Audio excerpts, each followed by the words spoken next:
Y vamos a compartir una pantallita. Vamos a empezar con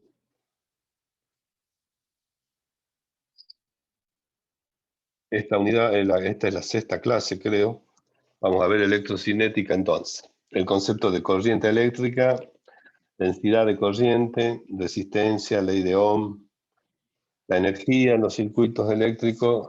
Bueno, todavía no vamos a ver asociación de resistencias. Vamos a ver primero circuitos de una sola malla, cortocircuito, circuito abierto, la parte de potencia, y los circuitos RC. Todo esto configuran 2 semanas de clase. Así que vamos a arrancar por la primera fase. Acá hay bibliografía, pero yo les recomiendo que sigan el CIAR Semansky, la última edición que encuentren, que está muy bien hecha y, y es donde yo saco más o menos todos los contenidos. Bueno, entonces, ¿qué es la corriente eléctrica, digamos? ¿Cómo la definimos? Cargas eléctricas en movimiento desde un lugar a otro, moviéndose desde una región a otra.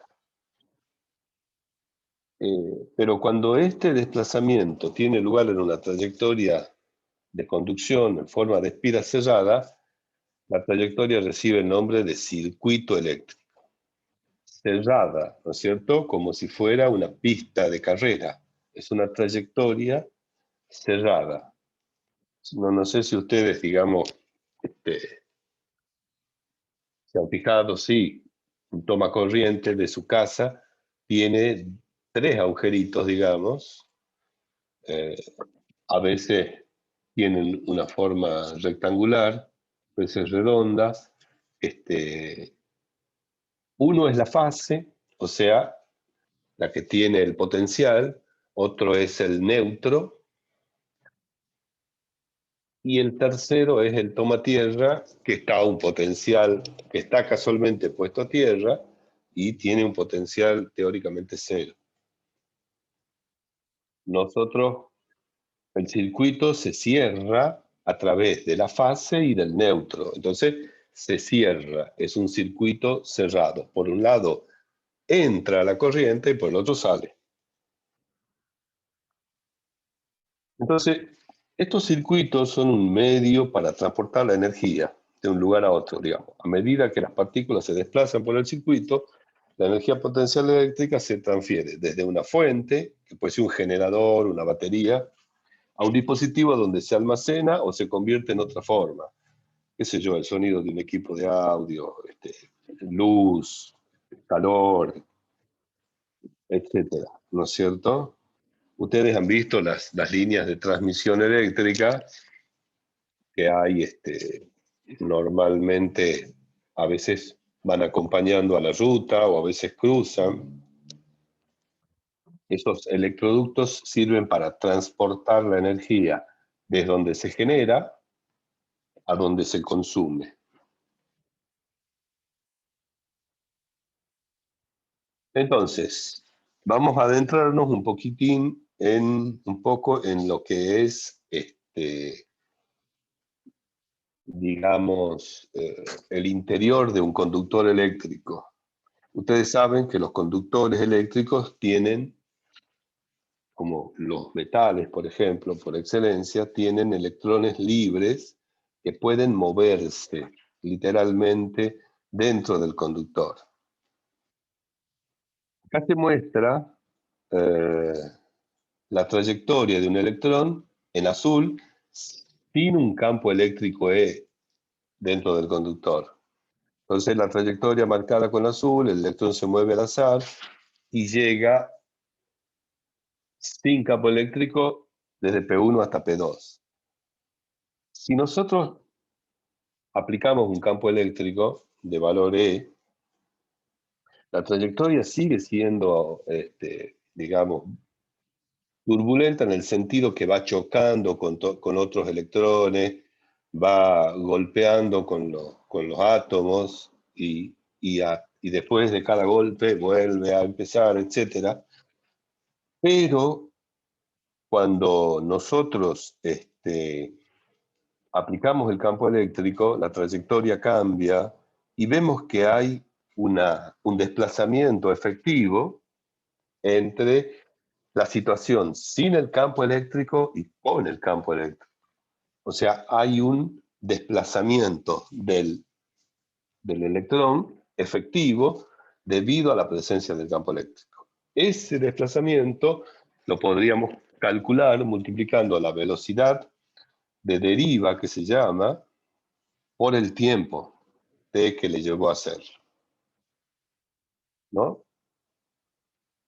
Entonces, en presencia de un campo eléctrico aparece una fuerza neta que hace que ese electrón se acelere y respecto a la situación sin campo eléctrico aparezca un desplazamiento.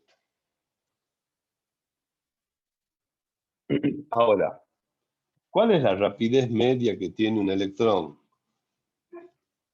Digamos, cuando se somete a una diferencia de potencial, es del orden del 1.000.000 de metros por segundo, pero la rapidez de deriva que tiene dentro de este conductor es solamente del orden de las décimas de milímetros, o sea, menos de 1 milímetro por segundo. Con esto quiero significar que se mueven muy lentamente. Ahora, una vez que aplicamos este campo eléctrico, estos electrones que se mueven dentro del conductor, acá está el dibujo a los electrones, que son los electrones libres. Entonces, si nosotros imaginamos dentro del conductor los electrones moviéndose en presencia del campo eléctrico, en el caso de los electrones se moverían a la derecha. En el caso de que las cargas fuesen positivas, se moverían, perdón, los electrones se moverían de derecha a izquierda, quiero decir, a la izquierda de la pantalla. Ahí están marcadas la velocidad de deriva de cada uno. Si imaginamos que las cargas son positivas, entonces se moverían en la dirección del campo. O sea, alejándose de la parte de mayor potencial, de la parte positiva. De todas maneras, por convención, la corriente siempre la vamos a imaginar viajando desde el lugar de mayor potencial al del menor potencial. Bueno, fíjense lo que tenemos acá. Tenemos englobados en un circuito un conductor que sirve para intercomunicar una batería, que sería una diferencia de potencial, la aparición de un campo eléctrico, y un consumidor, que en este caso es una lamparita. Si nosotros analizamos microscópicamente una porción de este conductor, por el cual circula la corriente I, vemos que podemos definir la corriente como la cantidad de carga que atraviesa una determinada sección transversal del conductor por unidad de tiempo. Entonces la corriente I es la cantidad de carga por unidad de tiempo, de Q a dt puesto en forma diferencial. Esta es la definición de corriente. También podríamos poner delta Q sobre delta dt si estamos trabajando con diferencias finitas. Hay que tener en cuenta que nosotros estamos haciendo un cociente entre dos escalares, la carga y el tiempo. Por lo tanto, la corriente eléctrica, a pesar de que se la representa con una flechita, a pesar de que viaja de un lugar a otro, es un escalar.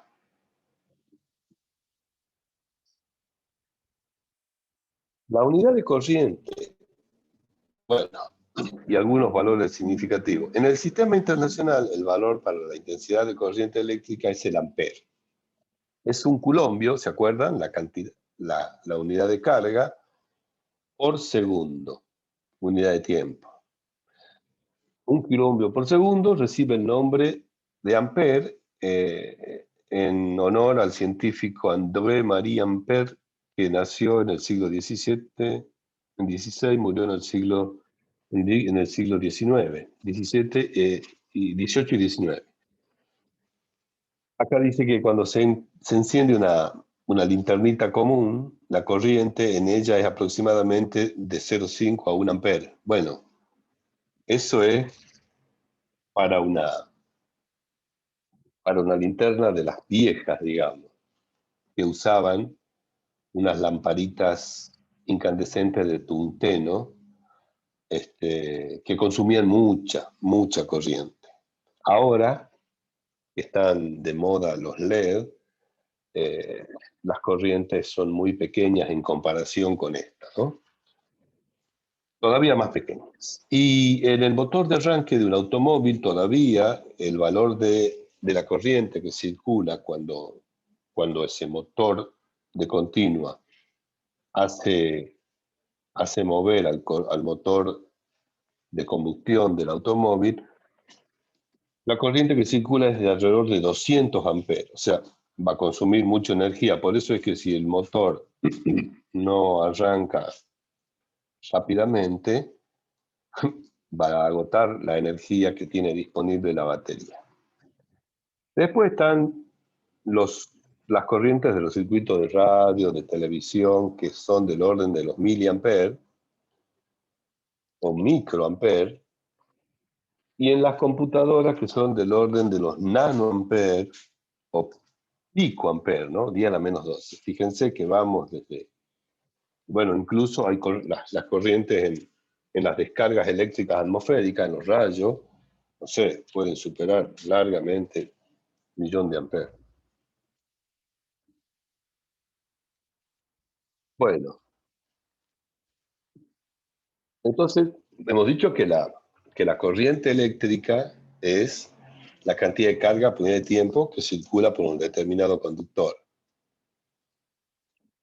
Acá podemos ver que ese desplazamiento es directamente V por dt. La velocidad de deriva por el tiempo me da cuánto se desplazó. Entonces, vamos a hacer una suposición. Convengamos que para un determinado conductor hay una cantidad determinada de partículas cargadas por unidad de volumen. Supongamos electrones, o sea, me refiero a la cantidad de electrones por metro cúbico. Entonces, la cantidad de carga Q la puedo obtener multiplicando la carga de un electrón o de la partícula por el número de partículas por unidad de volumen por la sección transversal del conductor multiplicado por la velocidad de deriva y por el tiempo. ¿De acuerdo?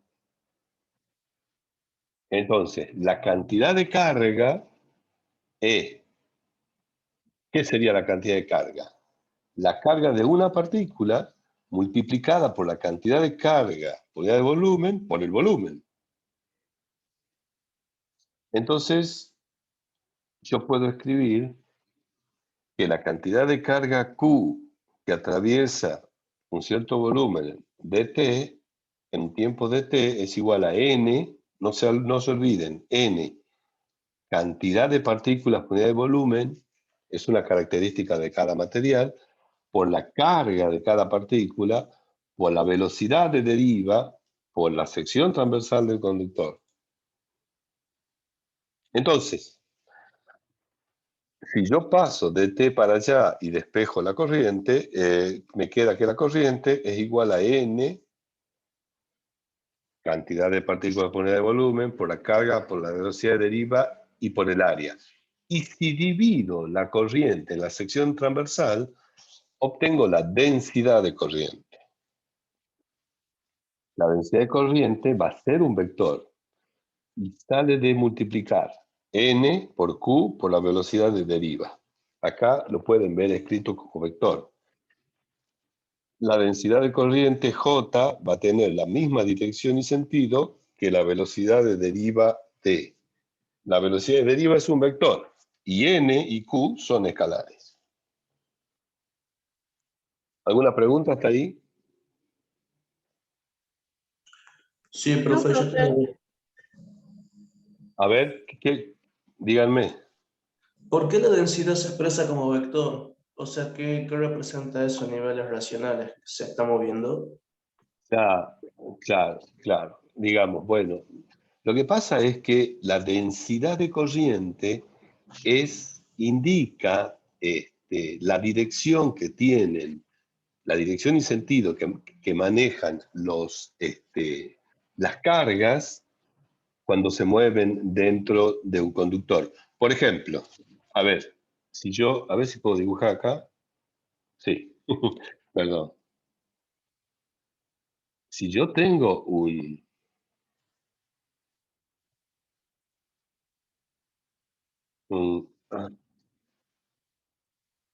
no puedo, ahora se me ha trabado. Ahí está. No, ahí está. Si yo tengo un circuito, no sé, conectado a una fuente, como recién dije, y tengo acá un consumidor, digamos, entonces yo digo, bueno, la corriente es un escalar que viaja alrededor del circuito. Pero, por ejemplo, acá la densidad de corriente J estaría apuntando para abajo, pero en esta parte del circuito estaría apuntando para arriba. Entonces, te da la dirección y sentido que tienen las cargas moviéndose dentro del conductor. En cambio, la corriente es simplemente la cantidad de carga que atraviesa una cierta porción del conductor por unidad de volumen. En todo caso, podés remitirte a la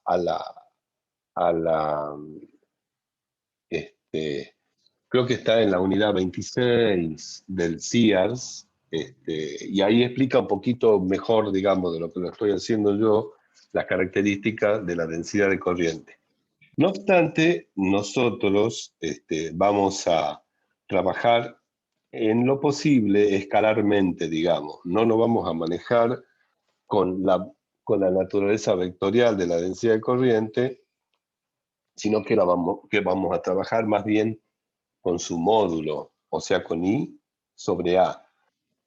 ¿No es cierto? Porque en realidad la característica vectorial de la densidad de corriente lo da la velocidad de deriva. Bueno, eso sería. Entonces, tenemos la corriente eléctrica como la cantidad de carga por unidad de tiempo, que la escribimos en función de N, Q, V sub D y A. La densidad de corriente, acá ya como módulo, N por Q por el módulo de V sub D, y por supuesto, como vector, teniendo en cuenta la dirección y sentido que va a llevar la velocidad de deriva,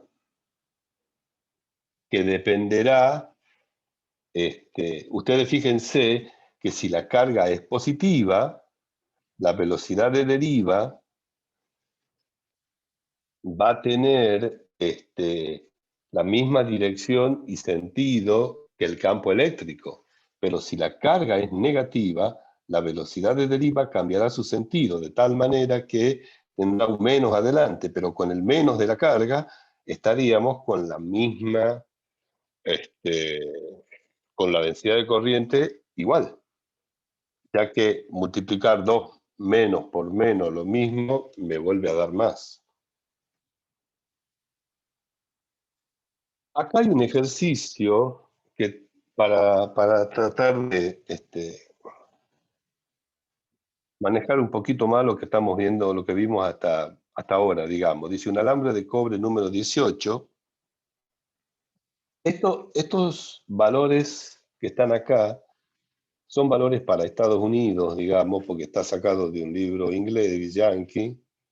Ellos usan 120 voltios de tensión nominal de alimentación domiciliaria.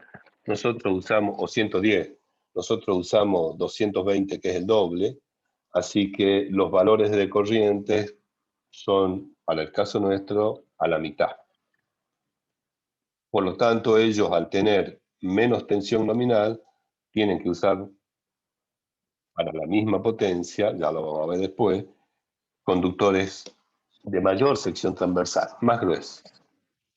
Bueno, entonces dice que este alambre de cobre tiene un diámetro nominal de 1 milímetro y conduce una corriente de 1,67 amperes y alimenta una lámpara de 200 vatios. Vatios, ustedes saben, es la unidad de potencia. La densidad de electrones libres es de 8,5 por 10 a la 28 electrones por metro cúbico. Esa es la densidad de corriente del cobre. Densidad, digamos, de densidad de electrones, no de corriente. La densidad de electrones, fíjense el valor, por cada metro cúbico 10 a la 28, o sea, es 8,5 y tiene 28 ceros después de eso. Es un número inmensamente grande. Entonces dice, determine la magnitud de la densidad de corriente y la magnitud de la velocidad de deriva. O sea, no nos está pidiendo los vectores, nos está pidiendo las magnitudes o los módulos de esos vectores. Acá hay un conductor de cobre, por supuesto, en este caso este conductor está hecho de cobre y varios alambres entrelazados, digamos. Si yo quiero calcular la densidad de corriente J, acá la pongo, es la corriente unidad de área. O sea que necesito calcular el área. Como me dan el dato del diámetro, hago pi por diámetro al cuadrado sobre 4 y obtengo el área 8,17 por 10 a la menos 7 metros cuadrados. Fíjense que acá sí o sí tenemos que usar la notación científica que repasamos al comienzo.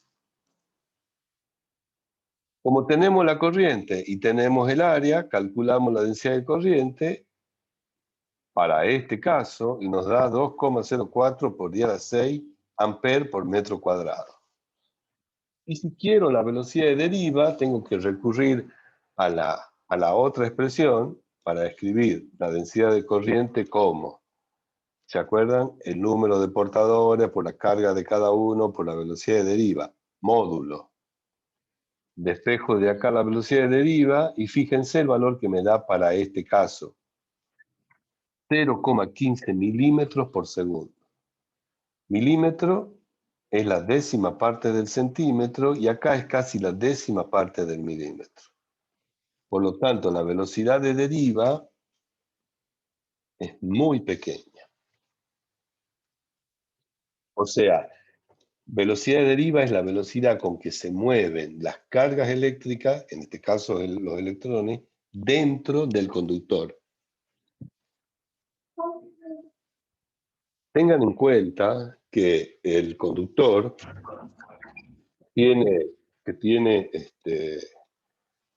no es una cosa hueca, digamos, sino que está formada por una red, por átomos entrelazados entre sí, una cierta red, y realmente los electrones no están a sus anchas moviéndose, van chocando con otros electrones, van chocando con los átomos, en fin, es como, salvando las distancias, que uno quiera atravesar una densa selva que tiene muchos accidentes geográficos, no sé, rocas, piedras, plantas con espina, etc. Muy rápido no va a poder ir. Bueno, ahora viene un ejercicio, entonces, este ejercicio, acá está el link y tienen también el código QR. Ustedes, le hago una pregunta. Ustedes pueden hacerlo al ejercicio a partir de acá, o les tengo que mandar el link a través del chat. No, Mandarlo al link. tiene que Tienen que mandarlo mandar el el link. link. Ah, O leer el bueno, código. entonces dejo de compartir. Claro, lo pueden leer ustedes. No, yo les mando el link, entonces. Ya les mando el link. Dejo de compartir un segundito para poder mandarles el link, que lo tengo por acá.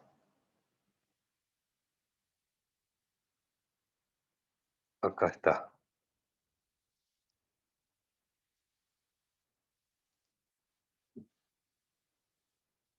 Hay 51. Hay 51 participantes, o sea que espero que los 51 me contesten. Bueno, ahí se los mando. Ahí está en el chat. Voy a volver a compartir para que lo vean todos.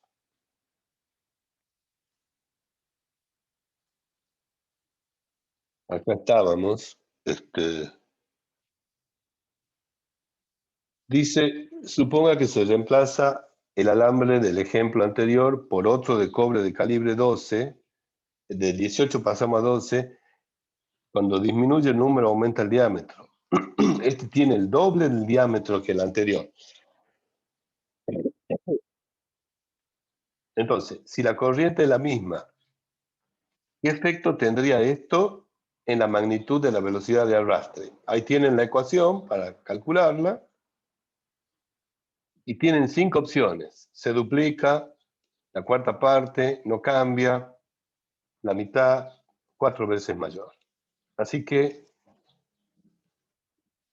hagan los cálculos, elijan una de esas y yo voy a pausar un momentito la grabación. Ahora sí. Estábamos acá. Entonces, hemos visto hasta ahí. Ahora veamos qué pasa con esto de la resistencia eléctrica, esto de que los electrones ahí adentro del conductor no están a sus anchas, digamos, para estar muy apretaditos y encima conviviendo entre ellos. Ustedes saben que cuando, no sé si les ha pasado, pero cuando uno está en un lugar donde hay mucha aglomeración y las personas invaden lo que es el área de confort de cada uno, digamos, uno se pone nervioso y empiezan a los empujones y qué sé yo. Bueno, acá los electrones tampoco lo están pasando muy bien. Es como que si estuvieran en un boliche repleto de gente. Entonces, la resistividad de un material se va a definir, es una definición, como la razón de las magnitudes del vector campo eléctrico y del vector densidad de corriente. Entonces, la resistividad de un material es una característica de ese material. El cobre tiene la suya, la plata tiene la suya, el oro tiene la suya. ¿Y cómo se define? Dividiendo, vos le aplicás el campo eléctrico, medís la densidad de corriente, haces el cociente y tenés la resistividad. ¿En qué se mide la resistividad en el sistema internacional? En ohmios por metro. Ohm es la unidad de la resistencia eléctrica. Fíjense, acá a la izquierda, la tabla de valores de la resistividad en ohm metros para los metales. La plata, 1,47, el cobre, 1,72, oro, aluminio, tungsteno, acero, plomo, mercurio, algunas aleaciones, y después los semiconductores, y por último los aislantes. Fíjense la diferencia entre el que la tiene más pequeña, la plata, con un aislante como el ámbar, que tiene 5 por diana 14. 14 y 8, 23. A ver, 14 y 8 son 6, 22. Hay 22 órdenes de magnitud de diferencia. Entonces, esto muestra que los aislantes son muy resistivos, prácticamente no conducen la corriente eléctrica, ¿no? Fíjense la madera. Esa madera tiene que estar seca. El teflón, mayor que diana 13. Y la resistividad que tienen los conductores.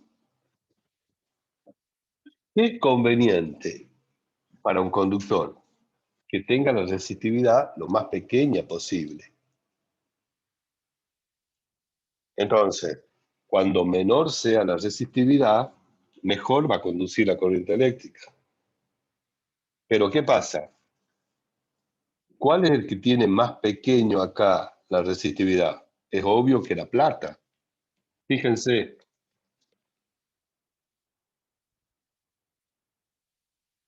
no hay mucha diferencia, pero la plata es 1,47 y el cobre es 1,72. ¿Por qué no se hacen los conductores de plata? Porque es carísimo. Claro, imagínense, no durarían ni 5 minutos en la calle los conductores. Si a los de cobre los roban, bueno, el cobre está muy caro ahora, y aparte no es mucha la diferencia. Entonces, uno tiene que establecer, digamos, una suerte de equilibrio entre los costos, por un lado, y los beneficios, por otro. ¿No es cierto? Está bien. La plata puede tener más beneficios, pero te sale muy caro, entonces no te conviene. El que cumple mejor ese equilibrio es el cobre. Por eso todos los conductores se usan de cobre. Pero en el caso de los conductores aéreos, eso que ustedes ven por la calle o los conductores de las líneas de media y de alta tensión, no son de cobre. ¿De qué son? De aluminio. ¿Y por qué será que los conductores aéreos son de aluminio? ¿Qué les parece? Para que puedan A nadie resistir el se le ocurre. viento, los movimientos. No, porque el aluminio es menos denso y por lo tanto es más liviano. No se olviden que el cable está sostenido por parantes, digamos, o ¿cómo se llaman? De que dicen torres. Y esas torres tienen que soportar el peso del cable. Y si el cable fuese de cobre, sería muy pesado. Entonces se usa aluminio, tienen los conductores de aluminio a la vuelta y en el centro lleva un conductor de acero, que es el que se encarga de hacer la resistencia. Y el aluminio es el que lleva la corriente eléctrica. Cuando son aéreos. Cuando son subterráneos o cuando son para una instalación domiciliaria o lo que fuera, se usa el cobre. ¿De acuerdo? Bueno, simplemente algunos detalles, digamos, técnicos. ¿Qué pasa con la resistividad de un material cuando se calienta? Y aumenta. Aumenta con la temperatura. Y hay una dependencia. Cada material tendrá un coeficiente diferente de temperatura, un alfa, digamos. Pero en general, cuando aumenta la temperatura, aumenta la resistividad. Es como que los electrones les cuesta más moverse cuando está caliente ahí todo adentro. Aquí están los coeficientes para algunos materiales: aluminio, latón, cobre. Fíjense, el cobre y el aluminio lo tienen muy parecido, hierro, plomo, ¿no? Es muy parecido al coeficiente de dilatación lineal que hay en los materiales, digamos, cumple la misma función. Eso vamos a ver después cuando veamos calor y temperatura. Entonces, acá se puede ver la resistividad, cómo aumenta con el aumento de la temperatura en un metal, digamos. La variación no es lineal. Al comienzo se mantiene más o menos constante y después de una cierta temperatura crítica empieza a aumentar bruscamente la resistividad. Entonces, cuando un conductor se calienta, se vuelve menos conductor, por lo tanto hay más fricción, se calienta más y es un círculo vicioso. El problema no es el conductor, que puede soportar el cobre una temperatura alta sin fundirse. El problema está en la aislación eléctrica, que se quema rápidamente porque es de algún material muy inflamable, digamos, no sé, puede ser algún plástico especial. En el caso de un semiconductor, ustedes ven que la curva es totalmente diferente. La resistividad va disminuyendo con un aumento de la temperatura. Y en el caso de un superconductor, ¿ustedes saben lo que es un superconductor? No. Tienen, no, ¿no es cierto? Bueno, es como Superman, digamos, pero para los, para los conductores. Nosotros tenemos nuestro Superman, superhombre. Un superconductor en realidad es un conductor que tiende a resistividad cero a una cierta temperatura crítica. Entonces, se viene comportando, el superconductor se viene comportando como cualquier hijo de vecino. Fíjense, a medida que aumenta la temperatura, aumenta la resistividad, está todo bien, pero llega un momento en que si ustedes bajan lo suficiente la temperatura, la resistividad cae a cero. O sea, deja de tener resistencia. Se vuelve un conductor ideal. El problema es que esa temperatura crítica, ¿qué valor cree que puede tomar? Obviamente va a ser bajo cero. Pero ¿qué valor puede ser? ¿Alguno tiene alguna idea? ¿Alguno se le ocurre un número? No. La verdad es Bueno, que más o menos son entre 180 y 200 grados centígrados bajo cero. Hay sustancias que a esa temperatura, otras a un poco menos, 150, se vuelven superconductores. Un superconductor, si nosotros pudiésemos lograr, nosotros me refiero a la raza humana, digamos, un superconductor a temperaturas normales, entre comillas, tendríamos resuelto el problema energético, pero todavía no lo hemos podido hacer. Hay un micrófono abierto por ahí. Bueno, entonces, la resistencia. Ya hemos visto la resistividad, y la resistividad era una característica del material. Entonces, tenemos la relación entre el campo eléctrico y la densidad de corriente. O sea, el campo eléctrico es el producto de la resistividad por la densidad de corriente. Acá tienen, ¿no es cierto? Podemos ver una porción de un conductor de longitud L que tiene aplicado un campo eléctrico E, entonces hay una corriente I, y si se fijan, la densidad de corriente y el campo eléctrico tienen la misma dirección y sentido.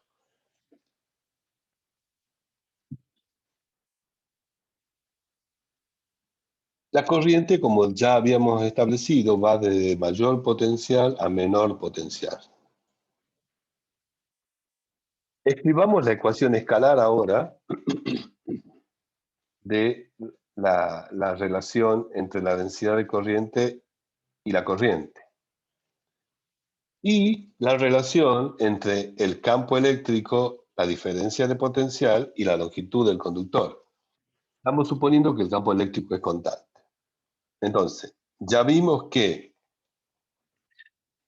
el campo eléctrico multiplicado por la longitud me da la diferencia de potencial siempre que el campo sea uniforme y que la corriente es la densidad de corriente, el módulo por el área de sección transversal A.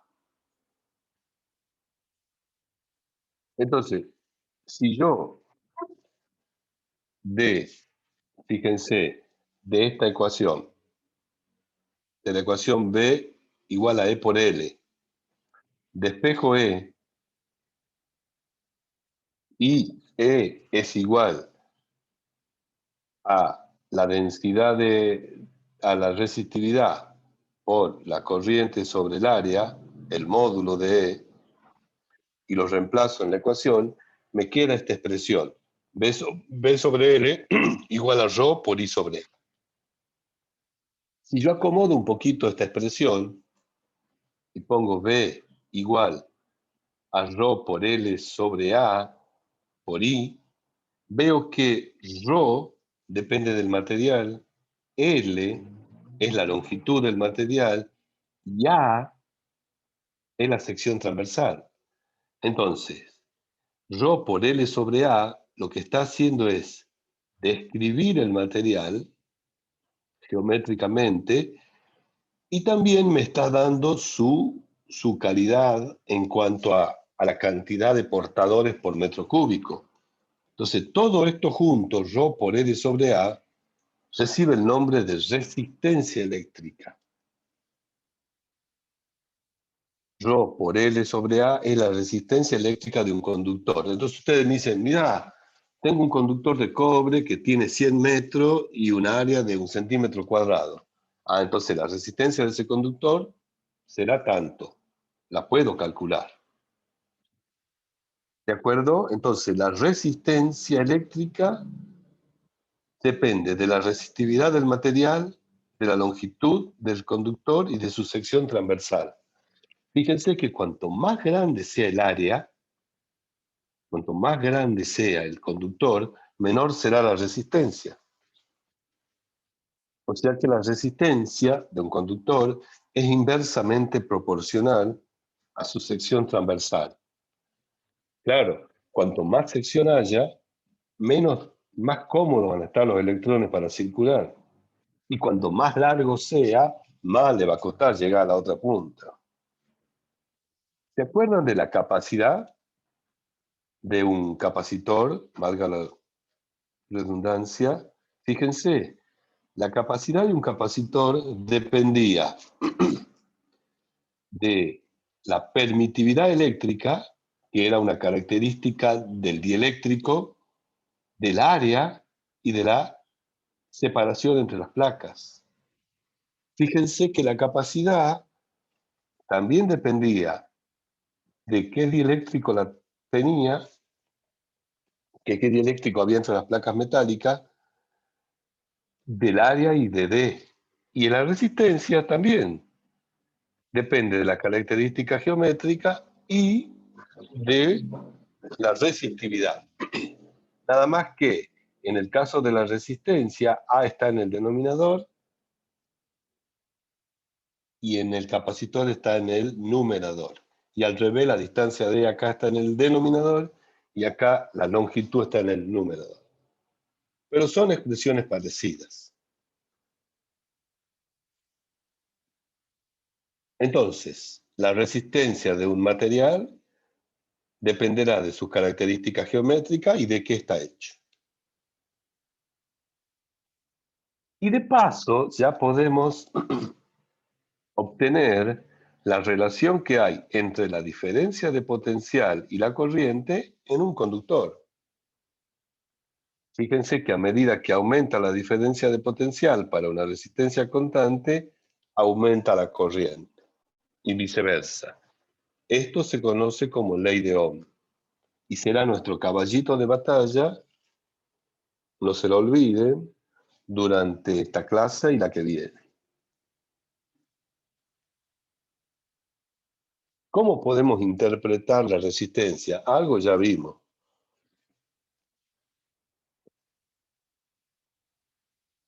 Bueno, les decía que la unidad en el sistema internacional es el ohm, es un voltio sobre ampere.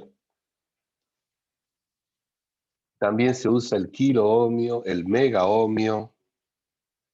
Por ejemplo, dice acá un alambre de cobre de calibre 12 y 100 metros de longitud para instalaciones domiciliarias, a temperatura ambiente tiene una resistencia de medio ohmio,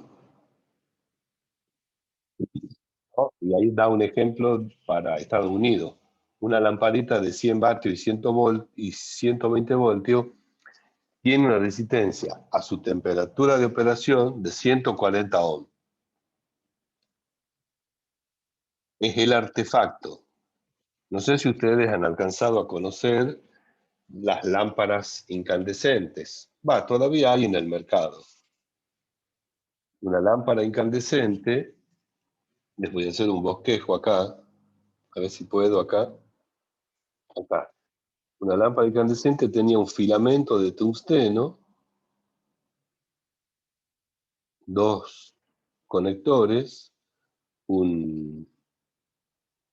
bueno, no soy bueno dibujando, pero esta es la rosca Edison. Acá hay un bulbo que lo protege. Uno de estos viene para acá, conecta con este, el otro se conecta acá. Acá suele haber algún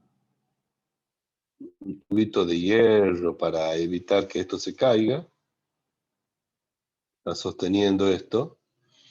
Y la temperatura que alcanza este filamento de tungsteno es del orden de los 2200 grados centígrados. Acá el vidrio está a unos 250 más o menos.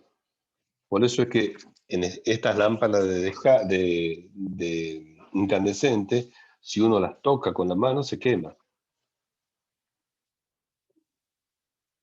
Esto está hecho de tungsteno.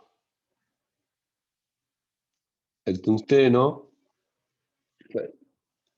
es un material que funde después de los 2500 grados, creo. Entonces, acá, a 2200, está brillando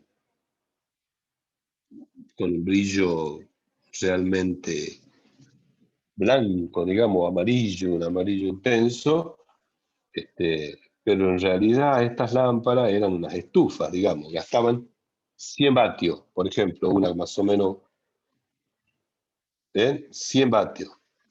De esos 100 vatios, 10% para luz, 90% calor. En el caso de las lámparas de una lámpara LED, han visto que ya son de 7, de 9, de 12 vatios para la casa, y esto es al revés. Tiene 90% para luz y 10% para calor. Bueno, como para que tengan una idea. Bien.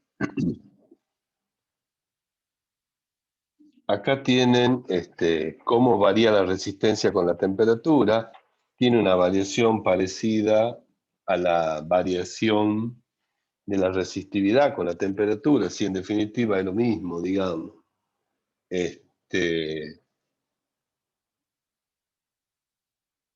¿No es cierto? Está para que la vean bien.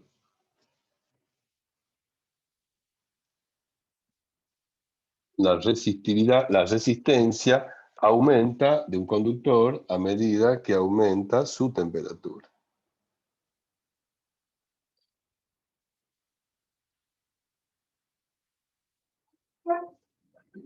Las resistencias eléctricas son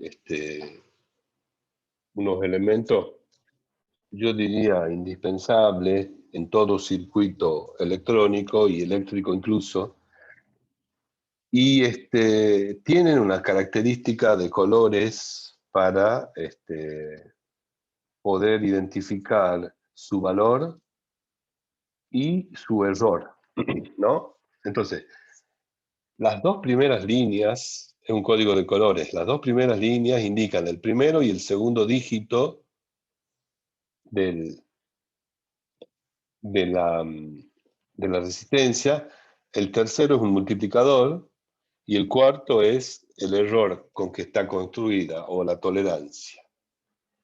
Por ejemplo, acá tienen, por ejemplo, el color negro, el dígito corresponde al dígito 0, café 1, rojo 2, etc. Y el valor multiplicador también va con los colores y va de 1 hasta 10 a la 9. Entonces, acá por ejemplo dice verde, entonces es un 5. El segundo dígito es un violeta, es el 7. Entonces 5,7. El tercero es el multiplicador, que es el rojo, por 10 a la 2. Bueno, entonces sería 57 por 10 a la 2. 57 por 10 a la 2 son 5,7 por 10 a la 3, o sea, 5,7 kiloohmios. Serían más o menos 5.700 ohmios. Y la tolerancia, acá no está, pero creo que hay una del 5%, una del 10% es esta, hay otra del 5% y otra del 1%. Por supuesto que cuanto la tolerancia sea más pequeña, más precisión tenga la resistencia, más cara va a ser.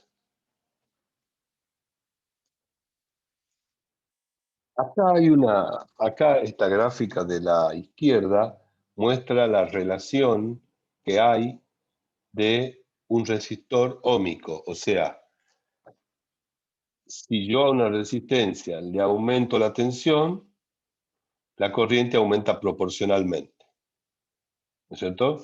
Si yo tengo una resistencia de 2 ohmios y le pongo 10 voltios, y bueno, la corriente será 5. Si le pongo 20, la corriente será 10. O sea, hay una relación lineal entre la tensión y la corriente para este conductor. Para un semiconductor, esto es a los fines ilustrativos, no vamos a ver esto ahora nosotros en Física 2, lo van a ver en electrónica, si es que ven. La relación entre la tensión y la corriente ya no es el mismo comportamiento que un resistor común. Fíjense que cuando uno polariza de forma directa un diodo semiconductor, la corriente aumenta prácticamente al infinito con la tensión de entrada, o sea, prácticamente no tiene resistencia. Pero si lo polarizo al revés, fíjense que la corriente toma valor constante muy pequeñito, prácticamente no conduce. Entonces, esa es la característica de un semiconductor. Polarizado directo, pasa toda la corriente. Es como una llave abierta, una llave que permite pasar todo. En cambio, si invierto la polarización, el voltaje ahora es negativo con respecto al anterior, el diodo se vuelve una pared para los electrones, no pueden pasar. Bueno, esto ya lo hemos visto, es simplemente para repaso. La resistividad y la conductividad es la inversa de la resistividad. Es 1 sobre ρ. Acá hay una gráfica que demuestra cómo varía la resistividad en función de la temperatura. Vemos que es una relación casi lineal. Después ya a medida que la temperatura aumenta, la resistividad aumenta más rápidamente. pero más o menos uno se maneja linealmente.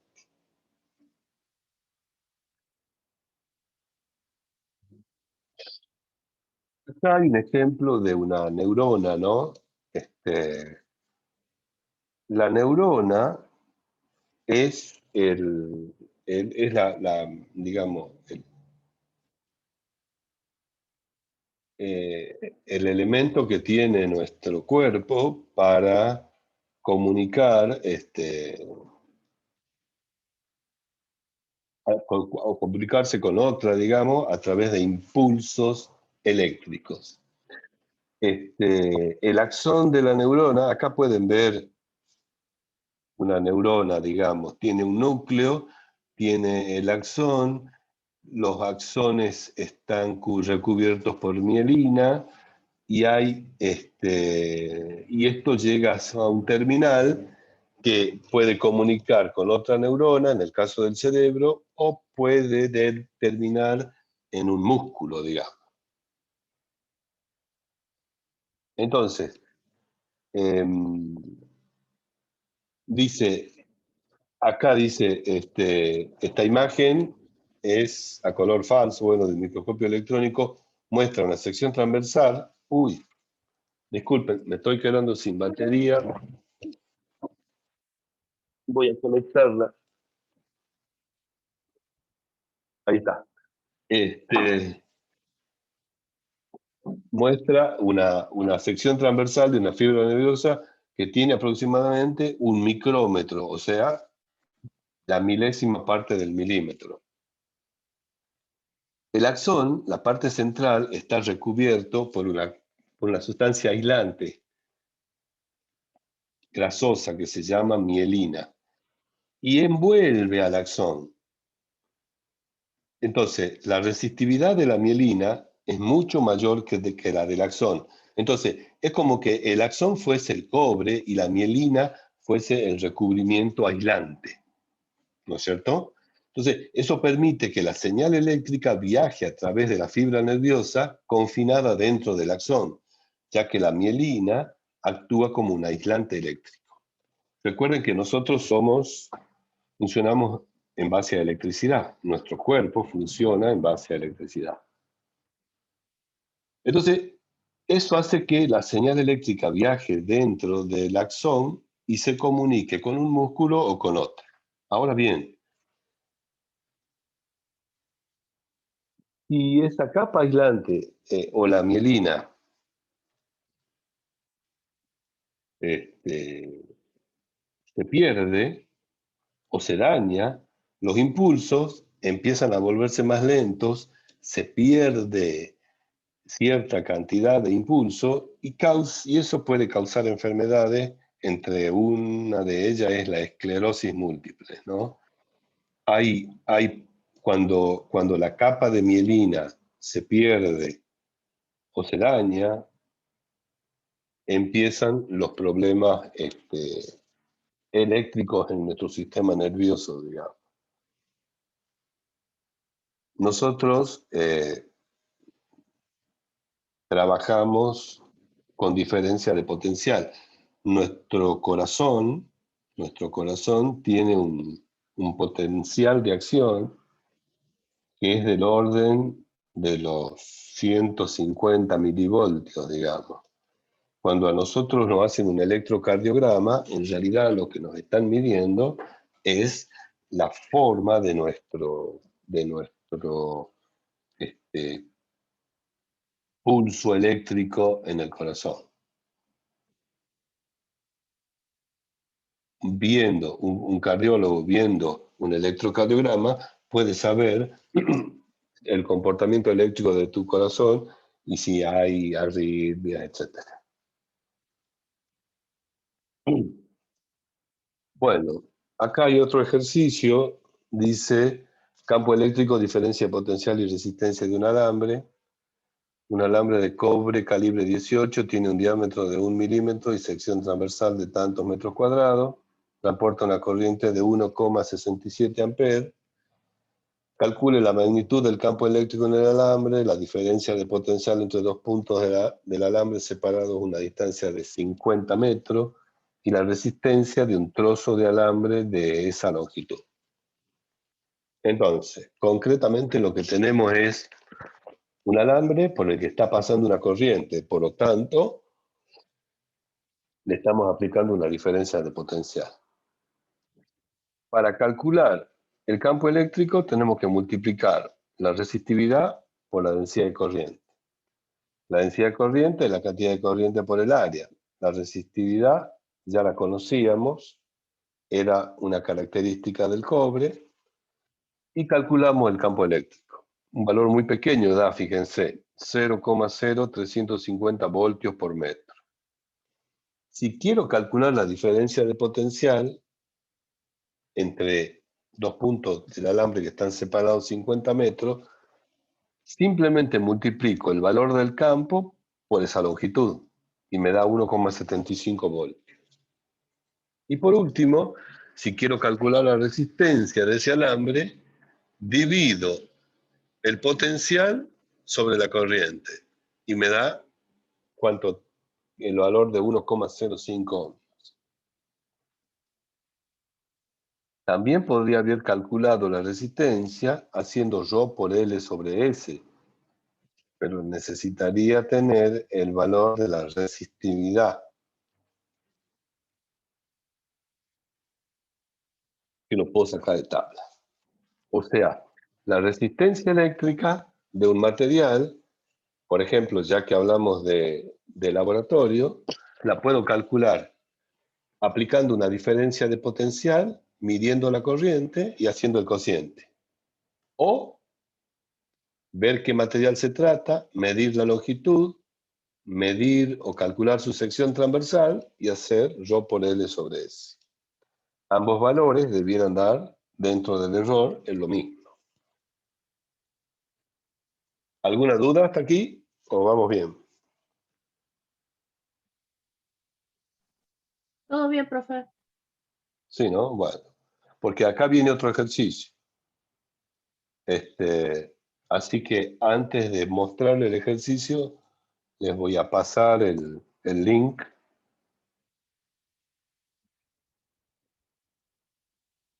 Ya les voy a dar también la contraseña para que pongan la asistencia.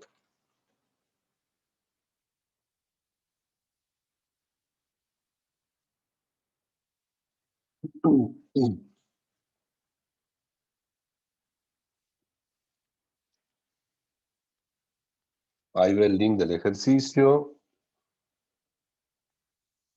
Y ahora le paso la contraseña para que pongan su asistencia.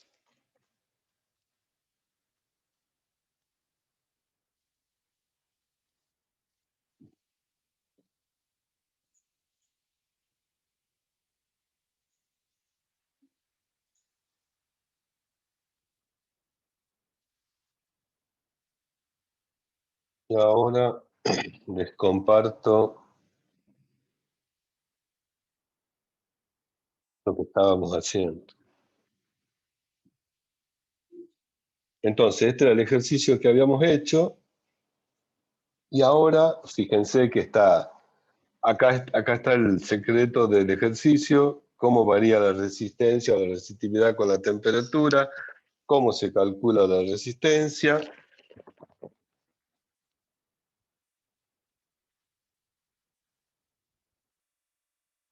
Y ahí está el enunciado. Tengan cuidado, porque puede haber una trampita ahí. Analícenlo bien. Les doy unos minutitos para que lo hagan y después lo discutimos entre todos. Voy a pausar la grabación. Bueno, fíjense, el ejercicio decía que se incrementa el voltaje del ejercicio que vimos anteriormente al doble. Entonces, ¿qué es lo que va a pasar? Si duplicamos el voltaje, si nosotros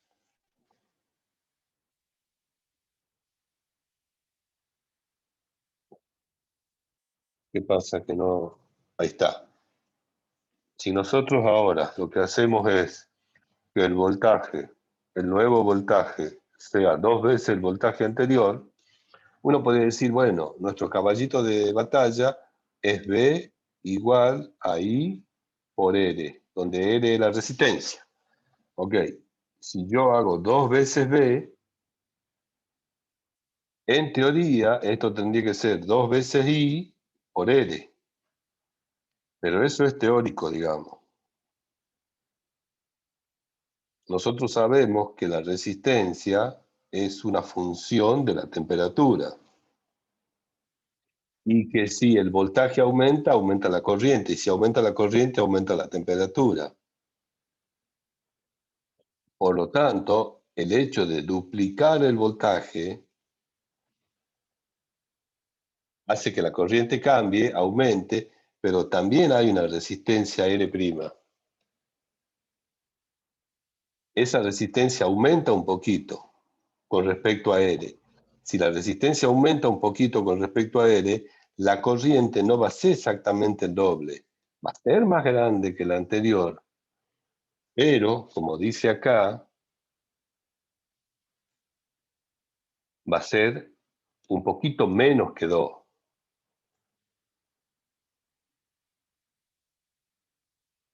A ver.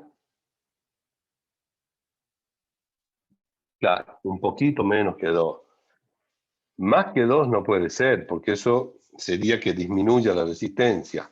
2 sería si es que es ideal. Y menos que 2 es ¿por qué? Porque la resistencia aumenta con la temperatura y el hecho de incrementar la corriente hace de que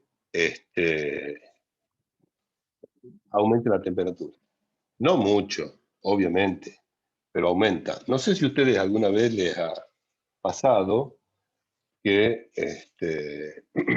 han conectado un aparato que consume mucho, no sé, puede ser una pava eléctrica, puede ser una plancha o una tostadora, y han notado que el enchufe o cerca del cable, el enchufe, está un poco más caliente que lo normal, no está a temperatura ambiente.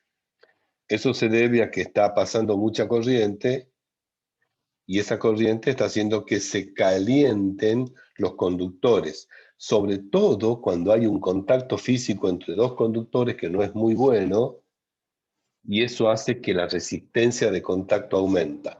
Aumenta la resistencia, aumenta la corriente, aumenta la resistencia, si bien disminuye la corriente, se hacen como unos arquitos, ahí un punto caliente que, llegado el caso, puede hacer que se funda la aislación del toma corriente. Hay que tener cuidado con eso. Así empiezan los cortocircuitos y los incendios. Bueno, ¿alguna preguntita hasta acá? ¿O seguimos? Profe, yo puse menos que 2 y me lo tomó como incorrecta. Sí, ya sé, lo que pasa es que al principio estaba mal puesto y yo después lo corregí.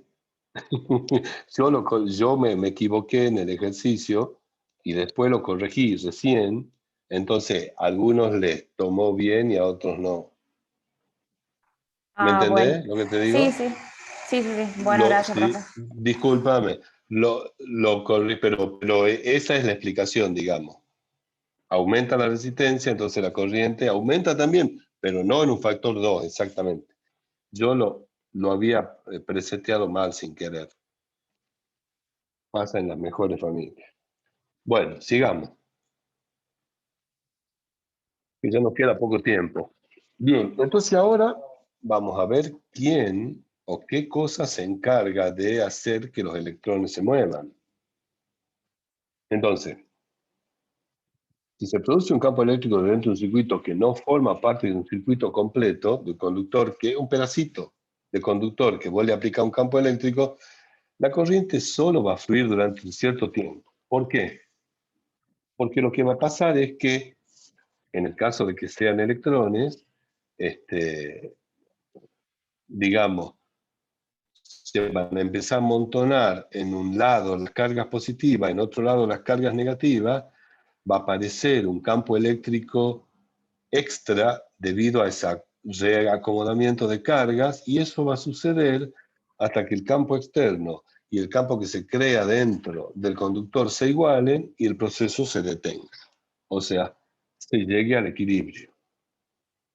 Es como que sería, salvando las distancias, como conectar un tanque lleno de agua con otro que no tiene nada. Se reacomoda el agua hasta que se llega al equilibrio y la cosa se acaba. ¿Eh? Es lo que estoy diciendo, digamos.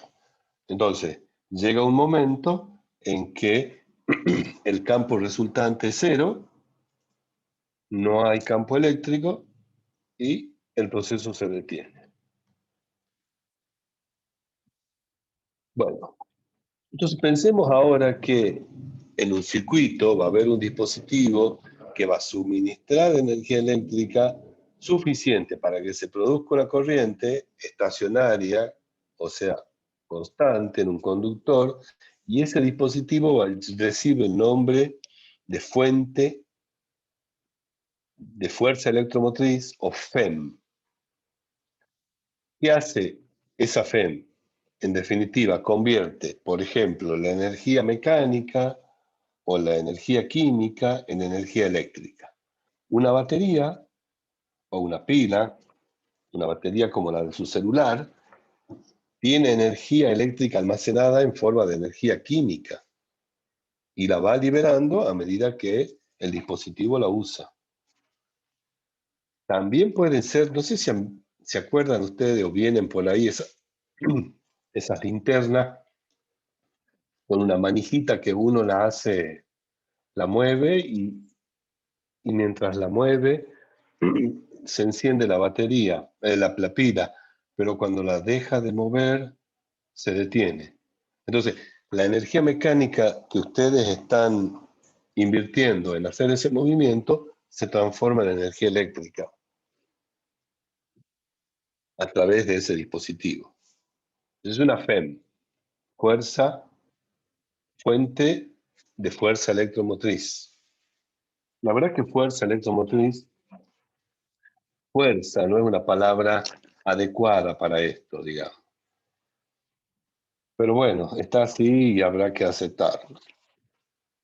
En definitiva, lo que hace esta FEM es establecer una diferencia de potencial para que los electrones puedan moverse. Acá ven un dibujito. Está la FEM conectada a una resistencia y entre esa resistencia y la FEM hay unos conductores que los interconectan y circula una corriente ahí.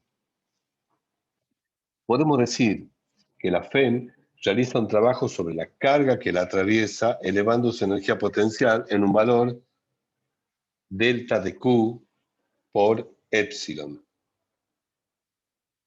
Este trabajo, por unidad de carga, es la FEM. O sea, epsilon representa la diferencia de potencial, que cuando se trata de una FEM se lo escribe con la letra griega epsilon.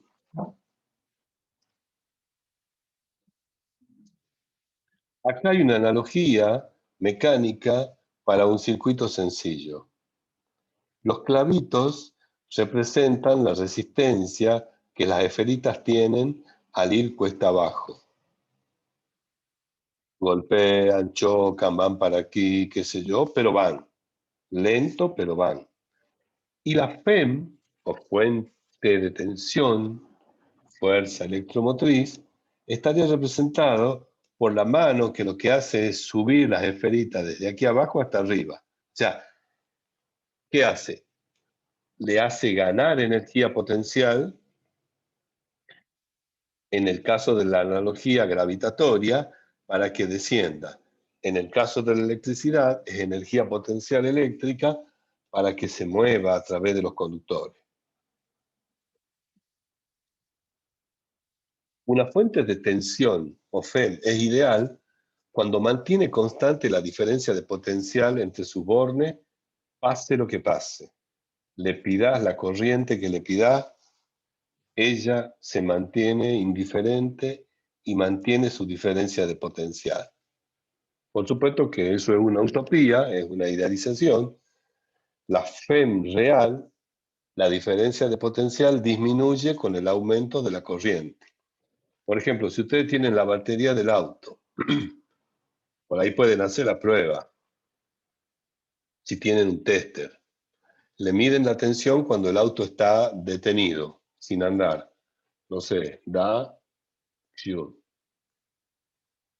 12, bueno, no sería el caso del auto. Supongamos que tiene una batería suelta, separada del auto.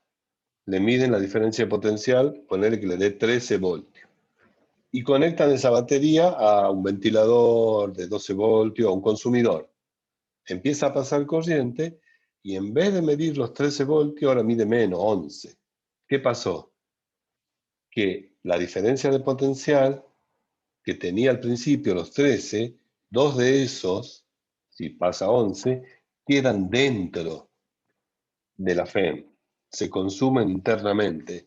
Entonces, a medida que yo le voy pidiendo más corriente, su valor va cayendo respecto del ideal.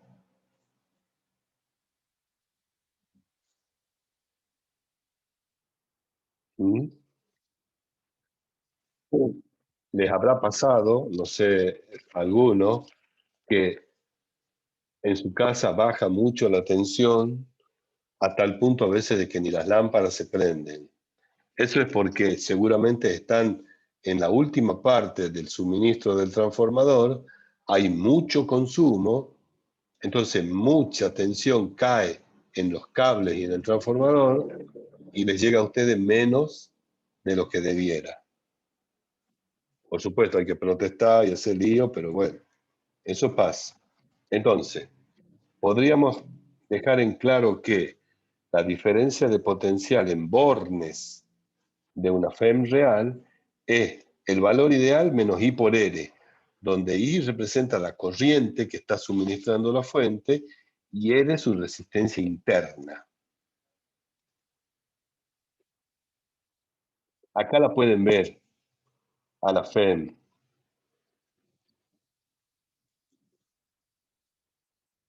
La FEM ideal, su resistencia interna y la conexión a un consumidor.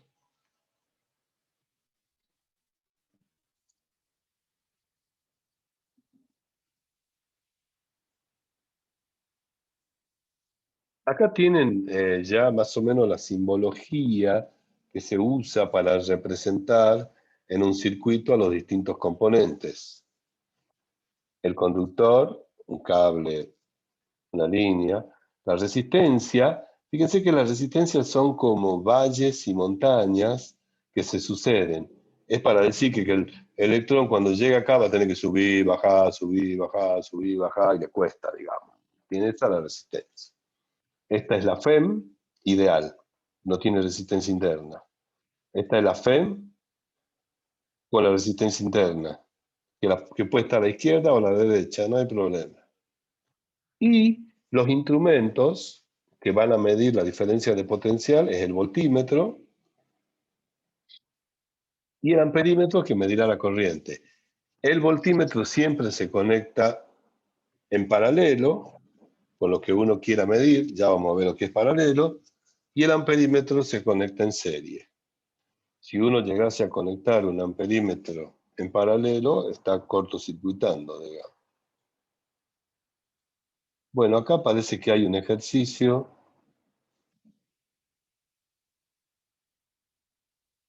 Lo vamos a desplegar.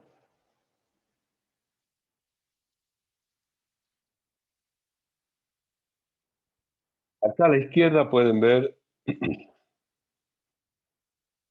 cómo se conectan los instrumentos, que algo deben haber visto en laboratorio. El amperímetro en serie y el voltímetro en paralelo. Entonces, acá, por ejemplo, el voltímetro estaría midiendo la diferencia de potencial de la FEM.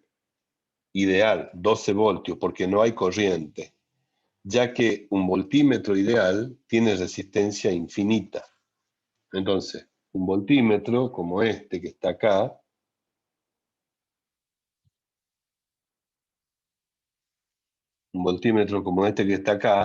tiene una resistencia que tiende al infinito. Entonces, no puede circular ninguna corriente por acá.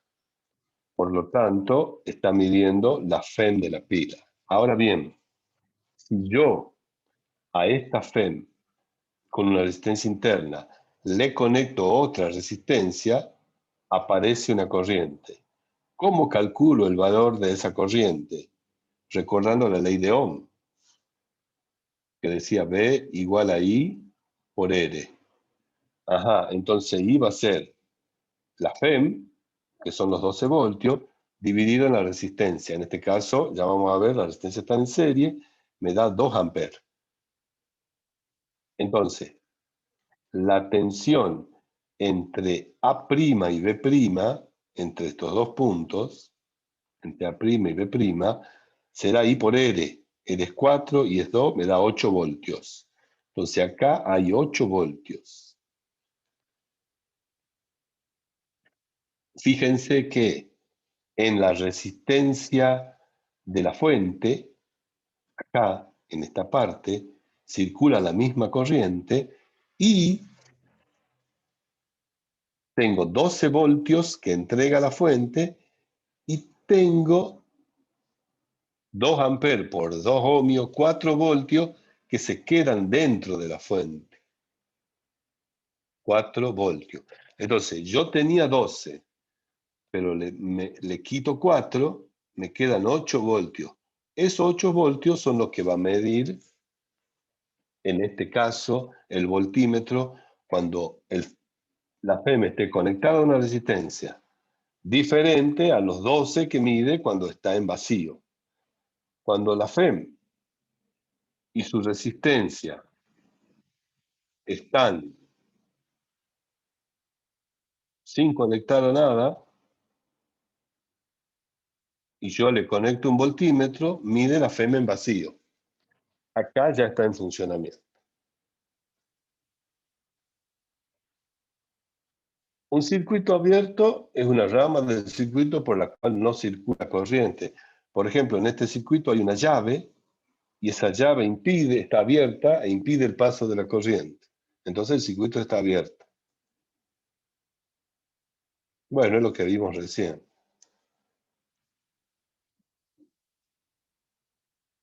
Si no hay corriente, la caída interna en la fuente es 0 y directamente yo mido la tensión, la FEM de la fuente, epsilon.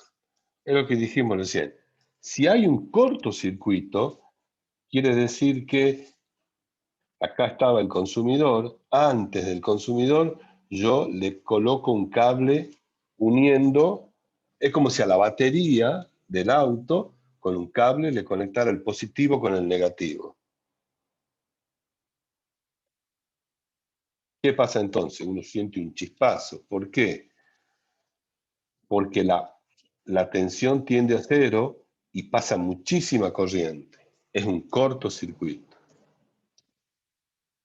Bueno, en teoría sería una corriente infinita, pero como la batería tiene una cierta cantidad de carga, es un valor grande, digamos. Seguramente alcanzará para fundir la aislación y lograr que te quemes, digamos. ¿Cómo se usan los voltímetros y amperímetros? Ya dije, el amperímetro va en serie y el voltímetro va en paralelo.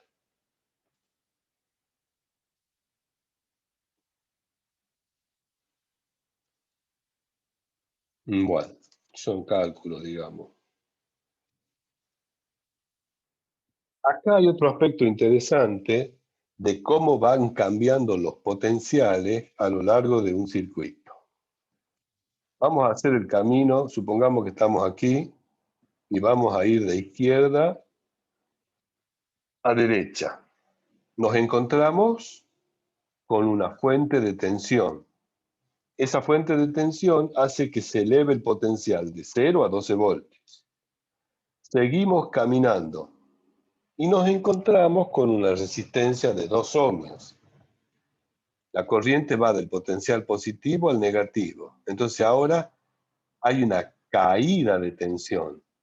De los 12, perdemos 4. Porque 2 amperes por 2 ohmios es 4 voltios. Seguimos caminando. De los 12 que teníamos ya nos quedan 8. Nos encontramos con otra resistencia. Hay otra caída de potencial. 2 por 4, 8. Y llegamos a 0. Entonces, los 12 voltios que entregaba la fuente se repartieron 4 para la resistencia de 2 ohmios, 8 para la resistencia de 4 ohmios. En un circuito, la sumatoria de potenciales tiene que dar 0. Entonces, 12 menos 4 menos 8, 0.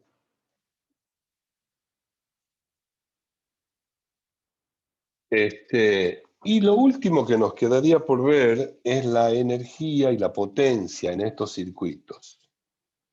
De vuelta, la energía y la potencia. Ya habíamos dicho que la energía era la capacidad que tenía algo para realizar un trabajo y la potencia era qué tan rápido se realizaba ese trabajo. Cuando ese trabajo se realizaba en menos tiempo, la potencia era mayor. Bueno, entonces, partimos de que la carga en una determinada parte del circuito, la cantidad de carga de Q era igual a I por dt. Si multiplicamos los dos miembros por B sub AB, B por delta de Q nos da la potencia. Pasando de dt para allá, me queda que B por I va a ser la rapidez con que se entrega energía en un elemento de un circuito, o bien que se la extrae a la energía. Entonces, para la electricidad, la potencia va a ser la diferencia de potencial entre dos puntos multiplicada por la corriente. Es la potencia que se entrega en un circuito o que se extrae. Si uno tiene una resistencia pura, uno puede escribir, tenemos una resistencia por la cual circula una corriente y está sometida a una diferencia de potencial entre los bornes B sub AB, entonces vamos a poder escribir la potencia como la diferencia de potencial B sub AB por I, recordando que B sub AB era igual a I por R, esa era la ley de Ohm.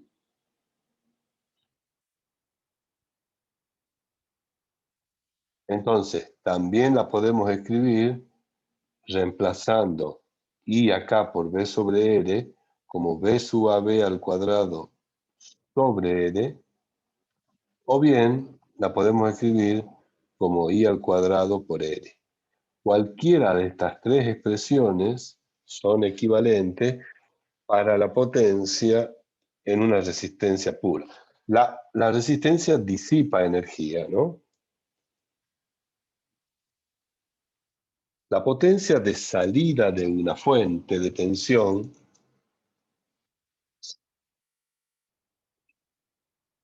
la podemos calcular como B sub AB por I, siendo B sub AB la diferencia de potencial que hay entre los bornes de la batería. Pero, recordando que en una batería ideal B sub AB es epsilon, la FEM de la batería menos I por R, la potencia que entrega una batería es epsilon por I menos I cuadrado por R. Esto que está acá, esta potencia, se queda adentro de la batería. Y a veces, no sé si han notado ustedes, pero cuando a una batería le estamos sacando energía muy rápidamente, se calienta. Es por culpa de esto, el I cuadrado por R. Y después podemos entregar energía a una batería cuando la estamos cargando. Acá muestra el auto con un alternador conectado a la batería. En este caso se suma. Y por último, acá hay un ejercicio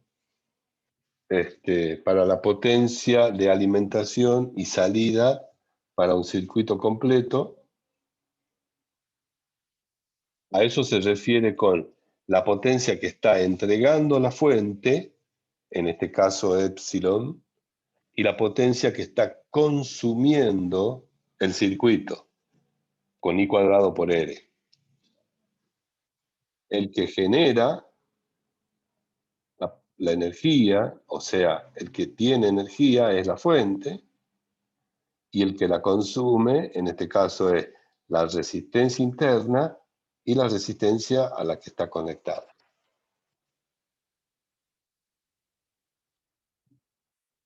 Entonces, la FEM de la batería convierte energía a razón de 24 vatios. Recuérdense que el vatio, unidad de potencia, era joule por segundo. Entonces está entregando 24 joules por cada segundo la batería. En la batería quedan 8 joules por segundo. O sea, de esos 24, 8 se quedan en la batería. Y los otros, los 16, son los que llegan a la resistencia. Lo que habla de que no hay un dispositivo, una máquina, que tenga un rendimiento perfecto, digamos. Siempre habrá algún tipo de pérdidas. En ese sentido, el motor que mayor rendimiento tienen, ¿saben cuál es?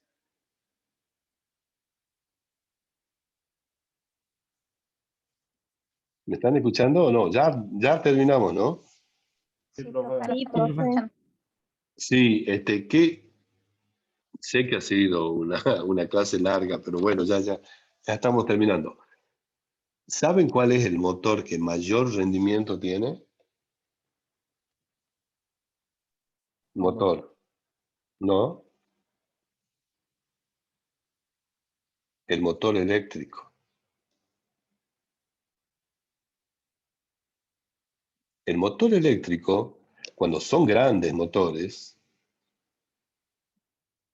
pueden tener más del 90% de rendimiento. El motor de combustión interna, el del auto, es un motor de combustión interna, ¿sí? ¿Saben qué rendimiento tiene? Más o menos. ¿Tienen una idea? Este, menos del 50%, algo así. Menos del sí, 30%. ¿Eso qué significa? Que de los 60 litros que tenés en tu combustible, 20 lo vas a usar para moverte, 40 se van a ir ¿por dónde? Por el radiador.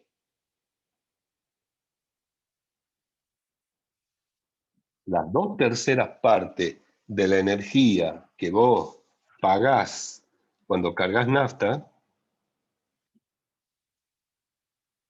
se transforman en calor que lo tenés que disipar al ambiente.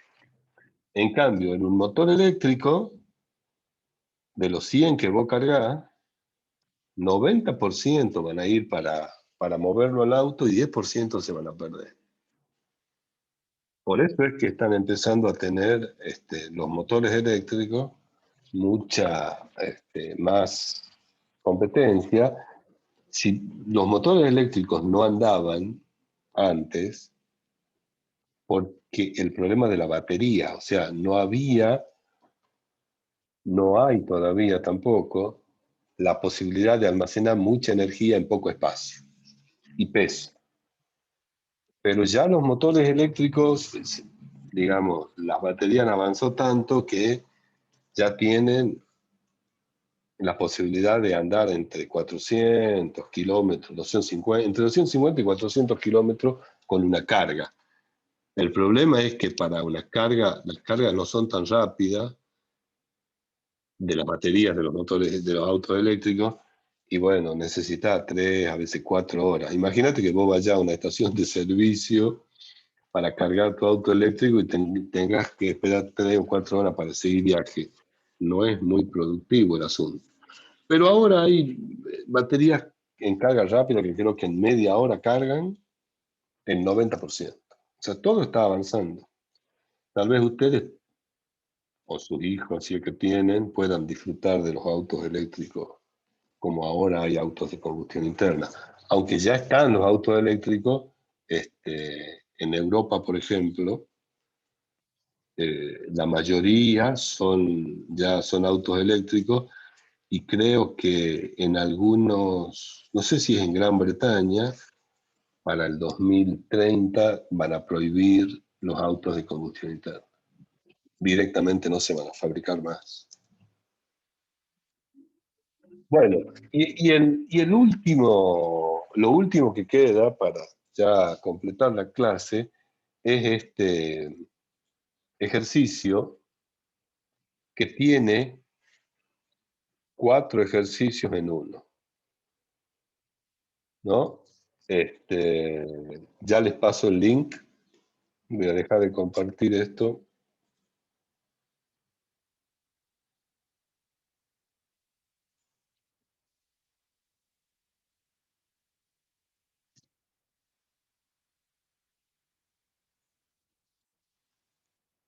Pero este que es larguito, no lo vamos a hacer ahora.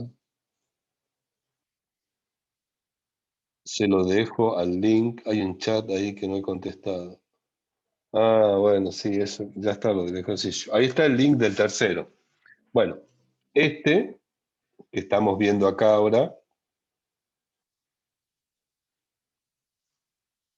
no es para que lo hagan ahora, va a quedar abiertito. A ver dónde está. Era el último.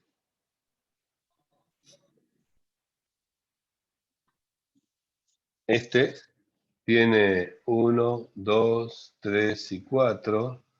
Háganlo ahora, no sé, y el miércoles cuando quieran, y el miércoles que viene, antes de empezar la segunda parte, lo discutimos. ¿De acuerdo? Sí, profe. Perfecto.